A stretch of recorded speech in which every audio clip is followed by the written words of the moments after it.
नमस्कार दोस्तों, आज से एसएससी एमटीएस का एग्जाम शुरू हो रहा है। उसके हम 4 फरवरी के एक्सपेक्टेड जीके के प्रश्न साथ में कुछ इंग्लिश के प्रश्न देखने वाले हैं। जो हो सकता है आपके एग्जाम में हूबहू ऐसा ही प्रश्न मिलेगा और थोड़ी देर में इसका एनालिसिस का आपको जल्द ही वीडियो मिलने वाला है, इसलिए बिल्कुल भी इग्नोर मत करिएगा, चैनल के साथ जुड़ जाइएगा। तो चलिए आज का हम ये एक्सपेक्टेड प्रश्न देख लेते हैं। फर्स्ट क्वेश्चन देख, 1913 में साहित्य में नोबेल पुरस्कार किसने जीता और उन्हें भारत के महानतम कवियों में से एक माना जाता है। सभी को पता है 1913 में नोबेल पुरस्कार रविन्द्रनाथ टैगोर ने साहित्य में जीता था। बात करें रविन्द्रनाथ टैगोर यह पुरस्कार जीतने वाले पहले गैर यूरोपीय थे। उन्हें उनकी कविताओं के संग्रह गीतांजलि के लिए सम्मान मिला था। बात करें भारतीय को जितने भी नोबेल पुरस्कार मिले वो सभी का प्रश्न देख लेते हैं, क्योंकि लगातार इसे प्रश्न पूछे जाएंगे। रविन्द्रनाथ टैगोर को साहित्य में 1913 में मिला था और ये पहले भारतीय और एशियाई थे जिन्हें पुरस्कार मिला था। सीवी रमन को भौतिकी के क्षेत्र में 1930 में मिला था और इनको रमन प्रभाव की खोज के लिए दिया गया था। मदर टेरेसा को शांति में 1979 में मिला था, मानवीय कार्यों के लिए मिला था। इनका जन्म अल्बानिया में, बाद में ये भारतीय नागरिक बने थे। हरगोविंद खुराना को चिकित्सा में 1968 में मिला था, ये भारतीय मूल के अमेरिकी नागरिक हैं। सुब्रमण्यम चंद्रशेखर को भौतिकी में 1983 में मिला था और ये भारतीय मूल के अमेरिकी खगोल भौतिक शास्त्री हैं। अमर्त्य सेन को अर्थशास्त्र में 1998 में कल्याणकारी अर्थशास्त्र के लिए दिया गया था। वेंकट रमन रामकृष्णन को रसायन विज्ञान में 2009 में राइबोसोम पर शोध के लिए दिया गया और ये भारतीय मूल के ब्रिटिश अमेरिकी नागरिक हैं। कैलाश सत्यार्थी को शांति में 2014 में मिला था, बाल श्रम के खिलाफ लड़ाई के लिए दिया गया। अभिजीत बनर्जी को अर्थशास्त्र में 2019 में मिला था और वैश्विक गरीबी कम करने के लिए प्रयोगात्मक दृष्टिकोण के लिए भारतीय मूल के अमेरिकी नागरिक हैं।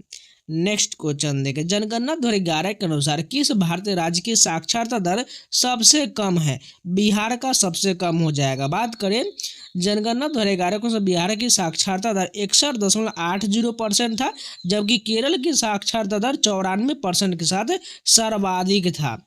बात करें जनगणना 2011 की मुख्य बातों की, तो इसका नारा था हमारी जनगणना हमारा भविष्य, यानी आवर सेंसस आवर फ्यूचर हो जाएगा। जनसंख्या की बात करें तो भारत की कुल जनसंख्या 121.08 करोड़ था। दशकीय वृद्धि की बात करें 2001 से 11 के बीच 17.7% रहा था। लिंगानुपात, देश का लिंगानुपात 943 महिला प्रति 1000 पुरुष था। साक्षरता दर 73% से बढ़कर 74.04% हो गया। बात करें उच्चतम निम्नतम, केरल में सबसे अधिक साक्षरता राज्य 94% और सबसे कम बिहार में 61.8% रहा। शहरीकरण की बात करें लगभग 37 करोड़ यानी 31.16% लोग शहरी क्षेत्र में रहते हैं। घनत्व की बात करें भारत का जनसंख्या घनत्व 382 व्यक्ति प्रति वर्ग किलोमीटर है। राज्य में बात करें तो उत्तर प्रदेश का सबसे अधिक आबादी वाला राज्य है, जबकि सबसे कम आबादी वाला राज्य सिक्किम है। यह जनगणना भारत सरकार के गृह मंत्रालय द्वारा आयोजित किया गया था। नेक्स्ट क्वेश्चन देखिए, अगस्त 2025 में क्षमता निर्माण आयोग के अध्यक्ष का पद किसने ग्रहण किया है? एस राधा चौहान ने ग्रहण किया है। बात करें क्षमता निर्माण आयोग, कैपेसिटी बिल्डिंग कमीशन का गठन सरकारी अधिकारियों के लिए प्रशिक्षण और क्षमता निर्माण को बढ़ावा देने के उद्देश्य से किया गया है। नेक्स्ट क्वेश्चन देखिए, केरल का कौन सा शास्त्रीय नृत्य रूप अपने विस्तृत वेशभूषा और चेहरे के मेकअप के लिए जाना जाता है? कथकली को जाना जाता है। बात करें कथकली एक पारंपरिक भारतीय शास्त्रीय नृत्य रूप है जिसमें रंगीन वेशभूषा, विस्तृत मेकअप और मुखौटे का उपयोग किया जाता है। यह अक्सर पौराणिक कथाओं और धार्मिक किंवदंतियों पर आधारित कहानियों को दर्शाता है। टोटल बात करें भारत में जो शास्त्रीय नृत्य है वो सभी जान लीजिए। कथकली कहाँ का? केरल का, आपको पता हो चुका है। साथ में एक मोहिनी अट्टम भी याद रखिएगा, ये केरल का है। साथ में बात करें कुचिपुड़ी कहाँ का? ये आंध्र प्रदेश का हो जाएगा। इसके अलावा बात करें कथक कहाँ का? ये कथक उत्तर प्रदेश के उत्तर भारत हो जाएगा। इसके अलावा बात करें भरतनाट्यम याद रखिएगा, तमिलनाडु का हो जाएगा। सत्रिय कहाँ का? असम का हो जाएगा। साथ में ओडिसी ओडिशा का हो जाएगा। मणिपुरी मणिपुर का हो जाएगा। ये सभी आपको शास्त्रीय नृत्य याद रहना चाहिए। नेक्स्ट क्वेश्चन देखिए, गुजरात का कौन सा त्यौहार है उत्तरायण की शुरुआत के रूप में पतंगबाजी के साथ मनाया जाता है? मकर संक्रांति के साथ मनाया जाता है। मकर संक्रांति एक महत्वपूर्ण हिंदू त्यौहार है जो सूर्य के मकर राशि में प्रवेश का प्रतीक है और गुजरात में इसे उत्तरायण के रूप में मनाया जाता है और यह अपने पतंग उत्सव के लिए प्रसिद्ध है। अब बात करते हैं प्रमुख भारतीय राज्यों के त्यौहार के, जिससे भी लगातार प्रश्न पूछे जाते हैं। तो बिहार में छठ पूजा और सामा चकेवा बहुत ज़्यादा धूमधाम से मनाया जाता है। उत्तर प्रदेश में कुंभ मेला, रामनवमी, होली, दीपावली मनाया जाता है। पश्चिम बंगाल में दुर्गा पूजा, पोइला बोईसाख बंगाली नववर्ष का त्यौहार है। महाराष्ट्र में गणेश चतुर्थी और गुड़ी पड़वा त्यौहार मनाया जाता है। गुजरात में नवरात्रि जिसे गरबा होता है और उत्तरायण मकर संक्रांति के दौरान मनाया जाता है। पंजाब में बैसाखी, लोहड़ी, गुरु पर्व मनाया जाता है। केरल में ओणम, बिशु, त्रिशूर पूरम मनाया जाता है। तमिलनाडु में पोंगल, जल्लीकट्टू और थाई पूसम मनाया जाता है। असम में बिहू 3 प्रकार का होता है, भोगाली, रंगोली, इसके अलावा कोंगाली बिहू याद रखिएगा। साथ में अम्बुबाची मेला मनाया जाता है। ओडिशा में रथ यात्रा, नुआखाई और धानु यात्रा त्यौहार मनाया जाता है। कर्नाटक में मैसूर दशहरा और उगादी का त्यौहार मनाया जाता है। आंध्र प्रदेश और तेलंगाना में उगादी, बोनालू, बथुकम्मा और मकर संक्रांति का त्यौहार मनाया जाता है। राजस्थान में गणगौर, तीज और पुष्कर मेला होता है। मध्य प्रदेश में खजुराहो नृत्य महोत्सव और मांडू महोत्सव प्रचलित है। जम्मू कश्मीर और लद्दाख में हेमिस महोत्सव और लोसार प्रचलित है। नागालैंड में हॉर्नबिल फेस्टिवल बहुत इंपॉर्टेंट है। मिजोरम का चापचारकूट त्यौहार मनाया जाता है। उत्तराखंड में फूलदेई और कुंभ मेला प्रचलित है। अन्य महत्वपूर्ण त्यौहार की बात करें तो गोवा में सिग्मो और कार्निवल फेस्टिवल मनाया जाता है। मणिपुर में याओसोंग और लाई हरोबा मनाया जाता है। मेघालय में वांगला त्यौहार मनाया जाता है। हिमाचल प्रदेश और सिक्किम में लोसार मनाया जाता है। त्रिपुरा में खर्ची पूजा मनाया जाता है। नेक्स्ट क्वेश्चन देखिए, सिक्किम के किस त्यौहार में माउंट कंचनजंगा की पूजा शामिल और इसमें प्रार्थना, मुखौटा नृत्य और स्थानीय मेले शामिल होता है? पांग लहाबसुल त्यौहार जो सिक्किम का त्यौहार है। पांग लहाबसुल सिक्किम का एक वार्षिक त्यौहार है जो माउंट कंचनजंगा की पूजा के लिए समर्पित है, जिसे सिक्किम के संरक्षण देवता के रूप में माना जाता है। नेक्स्ट क्वेश्चन देखें, सलमान रुश्दी का कौन सा उपन्यास धर्म के विवादास्पद चित्रण के कारण कई देशों में प्रतिबंधित किया गया था? द सैटेनिक वर्सेस को प्रतिबंधित किया गया था। द सैटेनिक वर्सेस 1988 में प्रकाशित हुआ था और इसके धार्मिक चित्रण के कारण कई इस्लामी देश में व्यापक विरोध प्रदर्शन और प्रतिबंध का सामना करना पड़ा था। नेक्स्ट क्वेश्चन देखें, भारत का सबसे बड़ा और दुनिया का सबसे बड़ा तेल रिफाइनरी परिसर किस स्थान पर है? जामनगर, गुजरात में है। रिलायंस इंडस्ट्री द्वारा संचालित जामनगर रिफाइनरी कॉम्प्लेक्स दुनिया के सबसे बड़ी रिफाइनरी है, जिसकी क्षमता 1.24 मिलियन बैरल प्रतिदिन से अधिक है। नेक्स्ट क्वेश्चन देखिए, हमारे संविधान के किस अनुच्छेद में डॉक्टर भीमराव अम्बेडकर द्वारा आत्मा और हृदय घोषित किया गया है? अनुच्छेद 32 को संविधान का आत्मा और हृदय घोषित किया गया है डॉक्टर भीमराव अम्बेडकर के द्वारा। अनुच्छेद 32 संवैधानिक उपचारों को अधिकार प्रदान करता है जो नागरिकों को अपने मौलिक अधिकार के प्रवर्तन के लिए सीधे सर्वोच्च न्यायालय में जाने की अनुमति देता है। नेक्स्ट क्वेश्चन देखें, जब गतिरोध उत्पन्न होता है तो राष्ट्रपति को संसद के दोनों सदनों की संयुक्त बैठक बुलाना होता है। यह किस अनुच्छेद के अंतर्गत होता है? अनुच्छेद 108 में संयुक्त बैठक का उल्लेख किया गया है। संयुक्त बैठक का प्रावधान विधेयकों पर असहमति को हल करने के लिए किया गया है। हालांकि यह केवल साधारण विधेयक पर लागू होता है, धन विधेयक संविधान संशोधन विधेयक पर नहीं होता है। भारत का कुल क्षेत्रफल कितना है? 3.28 मिलियन वर्ग किलोमीटर है।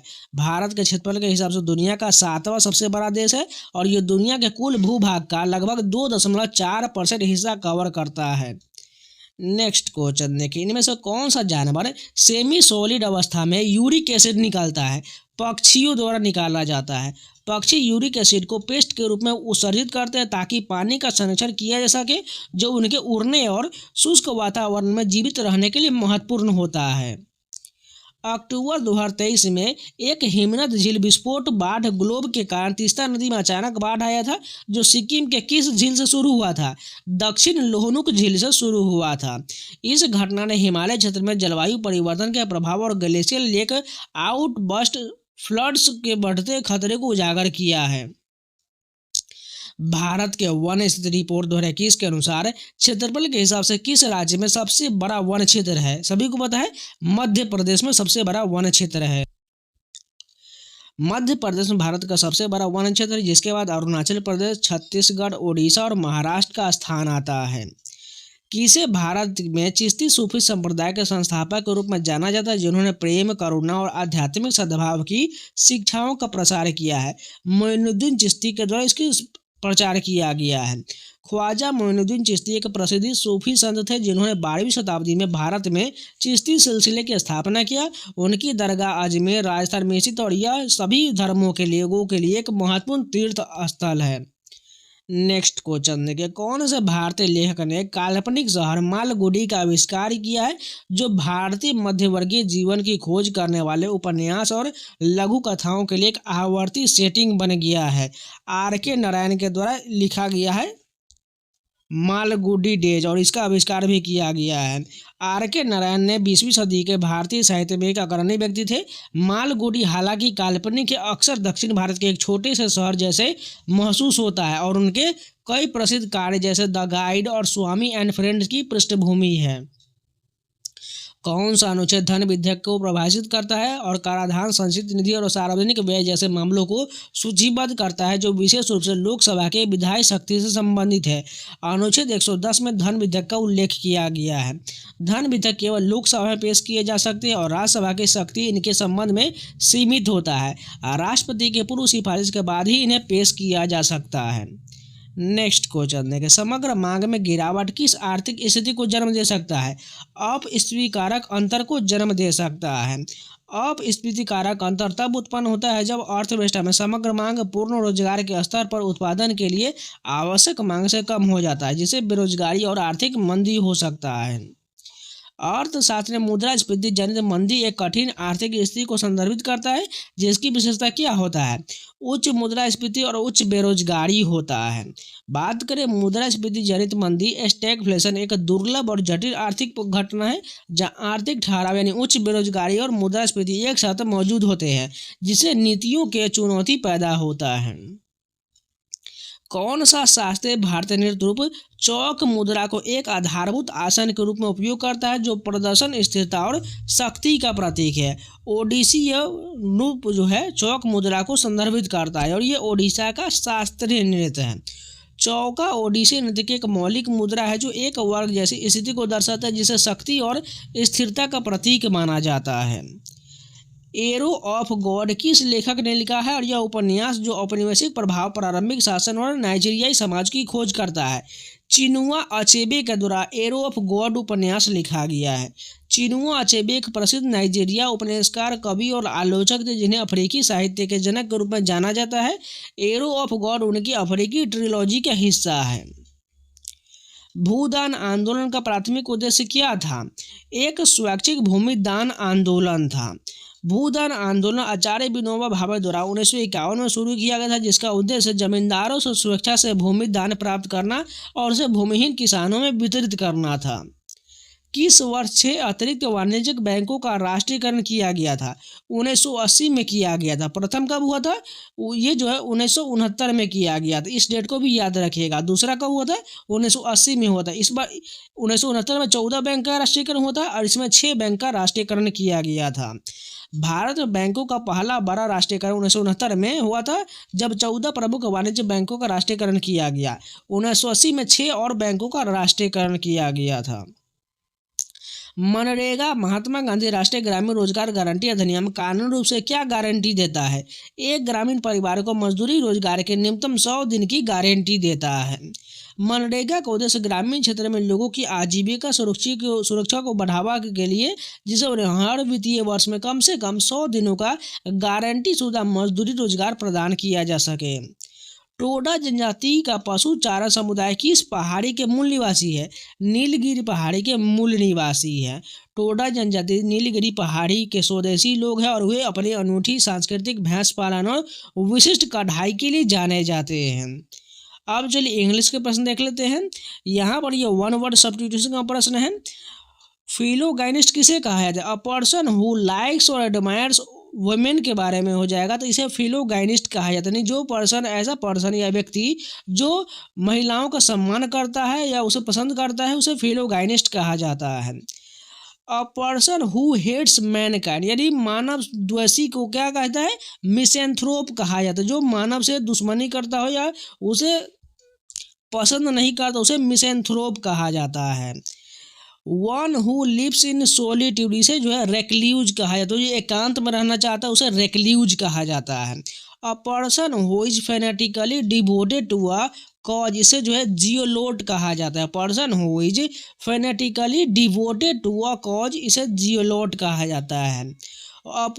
One who does not take any intoxicated drinks यानी ऐसा व्यक्ति जो किसी प्रकार का जो इंटॉक्सिकेटेड यानी नशा का सेवन नहीं करता है, नशा वाला जो ड्रिंक है पेय पदार्थ नहीं पीता उसे टीटोटॉलर कहा जाता है।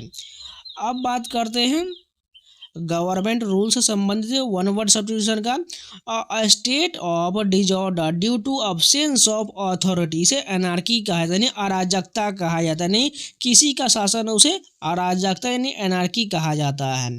गवर्नमेंट बाय ऑफिशियल इसे जो है ब्यूरोक्रेसी कहा जाता है, नहीं जो है वहाँ पर जो है ऑफिशियल का शासन उसे ब्यूरोक्रेसी कहा जाता है। गवर्नमेंट बाय द नोबेल्स इस शासन को एरिस्टोक्रेसी कहा जाता है, जहाँ नोबेल का शासन हो उसे एरिस्टोक्रेसी कहा जाता है।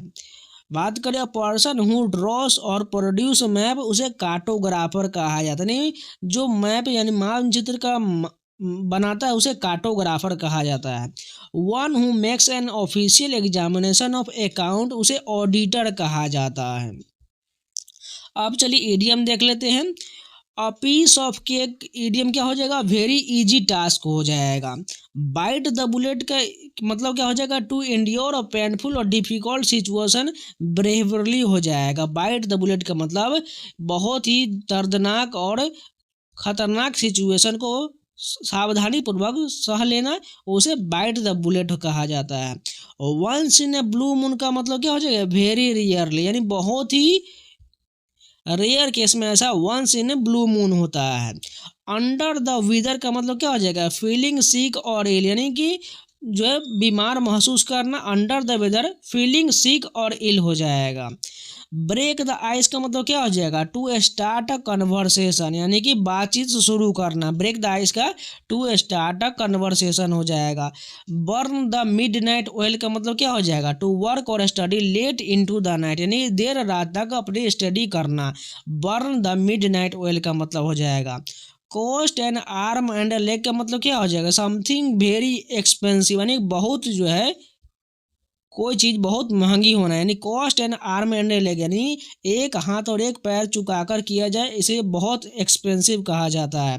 Let the cat out of the bag का मतलब क्या हो जाएगा, to reveal a secret carelessly हो जाएगा यानी बिल्ली को बैग से बाहर निकालने का मतलब जो होता है किसी सीक्रेट बात को जो बाहर कर देना, निकाल देना। अब ब्लेसिंग इन डिस्गाइज का मतलब क्या हो जाएगा, good thing that seemed bad at first हो जाएगा। अब ब्लेसिंग इन डिस्गाइज का मतलब a good thing that seemed bad at first हो जाएगा। कॉल इट अ डे का मतलब to stop working on something हो यानी काम को रोक देना होता है। अब चलिए सिनोनिम के प्रश्न देख लीजिए। फास्टिडियस का सिनोनिम क्या होता है, फास्टिडियस का मतलब जिद्दी होता है, तो मेटिकुलस हो जाएगा, पार्टिकुलर हो जाएगा, फ्यूसी हो जाएगा। अवेयांस के सिनोनिम की बात करें तो सस्पेंशन हो जाएगा और पोस्टपोनमेंट हो जाएगा। चौविनिज्म का सिनोनिम की बात करें जिंगोइज्म हो जाएगा और ब्लाइंड पैट्रियोटिज्म हो जाएगा। जुबिलियंट का बात करें तो इसका सिनोनिम इलेटेड हो जाएगा, जोयफुल हो जाएगा और एक्सटैटिक हो जाएगा यानी खुशीपूर्वक यानी उत्साहपूर्वक। इफेट की बात करें इसका जो सिनोनिम एग्जॉस्टेड हो जाएगा, वीक हो जाएगा और फीबल हो जाएगा यानी कमजोर से संबंधित है। बेनिस का सिनोनिम की बात करें एग्जाइल हो जाएगा, एक्सपेल हो जाएगा, आउस्ट हो जाएगा। इंटरपीड की बात करें इसका जो है सिनोनिम फियरलेस हो जाएगा, डाउटलेस हो जाएगा और वेलिएंट हो जाएगा। कोलोसल की बात करें इसका मतलब बड़ा या हुग होता है तो ह्यूग हो जाएगा, इनॉर्मस हो जाएगा, गाइगेंटिक सिनोनिम हो जाएगा। टैक्टी टर्न का सिनोनिम रिजर्व्ड हो जाएगा और साइलेंट हो जाएगा, साथ में अनकॉमन कम्युनिकेटिव हो जाएगा। ऑब्सोलेट का सिनोनिम पुराना होता है यानी आउटडेटेड हो जाएगा, एंटीक्वेटेड हो जाएगा और ओल्ड फैशन हो जाएगा। अब चलिए एंटोनिम देख लेते हैं। एले का सिनोनिम क्या हो जाएगा, एग्रावेट हो जाएगा। एले मतलब होता है काम या पेसिफाई शांत करना और एग्रावेट का मतलब होता है बढ़ा देना होता है। इनक्यूजिटिव के सिनोनिम की बात करें तो डिसइंटरेस्टेड हो जाएगा, यानी इनक्यूजिटिव का मतलब होता है जिज्ञासु, क्यूरियस होता है। इसका सिनोनिम एंटोनिम जो होगा डिसइंटरेस्टेड, नापसंद यानी कि ना इच्छुक हो जाएगा। मिजरेबल का एंटोनिम चीयरफुल हो जाएगा, यानी मिजरेबल का अनहैप्पी यानी उदास से संबंधित, चीयरफुल खुशहाली से संबंधित हो जाएगा। बैरन की बात करें अनप्रोडक्टिव यानी बंजर होता है, जबकि फर्टाइल अपोजिट हो जाएगा जो इसका मतलब उपजाऊ होता है। ब्लूम यानी फ्लरिश हो जाएगा, इसका विदर हो जाएगा एंटोनिम। रिजिबल का मतलब लाफेबल यानी हास्यास्पद हो जाएगा, जबकि इसका अपोजिट सीरियस हो जाएगा। डिलीजेंट का एंटोनिम लेजी हो जाएगा। डिलीजेंट का मतलब होता है मेहनती, हार्ड वर्किंग। लेजी मतलब आलसी होता है। एबंडेंट का मतलब बहुत सारा, प्लेंटीफुल इसका सिनोनिम, जबकि स्कार्स मतलब कमी होता है, यानी अपोजिट यानी एंटोनिम हो जाएगा। रिलक्टेंट अनविलिंग हो जाएगा, इसका मतलब एंटोनिम विलिंग हो जाएगा। लिबर्टी का मतलब होता है फ्रीडम होता है, जबकि एंटोनिम बॉन्डेज हो जाएगा यानी बंधक हो जाएगा। तो ये जितने भी प्रश्न थे सारे कंप्लीट हो गया। ये एक्सपेक्टेड प्रश्न थे, आपको एनालिसिस का वीडियो बहुत जल्द देने वाले, इसलिए जो लोग नए हैं चैनल को सब्सक्राइब जरूर कर लीजिएगा और वीडियो को लाइक कर दीजिएगा। और कमेंट में आप लोग गलत शब्द मत बोलिएगा, मैं आपको पहले ही वार्न कर चुके हैं, ये एक्सपेक्टेड प्रश्न है, इसलिए बिल्कुल भी इग्नोर मत करिएगा। ये भी सेम प्रश्न जो है आपके एग्जाम में पूछे गए प्रश्न है, ये सभी को मैंने आपके दिल्ली पुलिस क्वेश्चन से इंक्लूड किया हुआ है, इसलिए बिल्कुल भी इग्नोर मत करिएगा। देखिएगा आपका एग्जाम का एनालिसिस होगा, सेम पैटर्न यहीं पर रहने वाला है, इसलिए जो लोग नए हैं चैनल को सब्सक्राइब जरूर कर लीजिएगा और वीडियो को लाइक कर दीजिएगा। टेलीग्राम का लिंक जो है मैंने कमेंट बॉक्स में दिया हुआ, जाकर ज्वाइन कर लीजिएगा, जिससे वहां पर आपको सभी एग्जाम का पीडीएफ क्विज सारा मिलता रहता है, जाकर ज्वाइन कर लीजिएगा। लिंक जो है कमेंट बॉक्स में दिया गया है।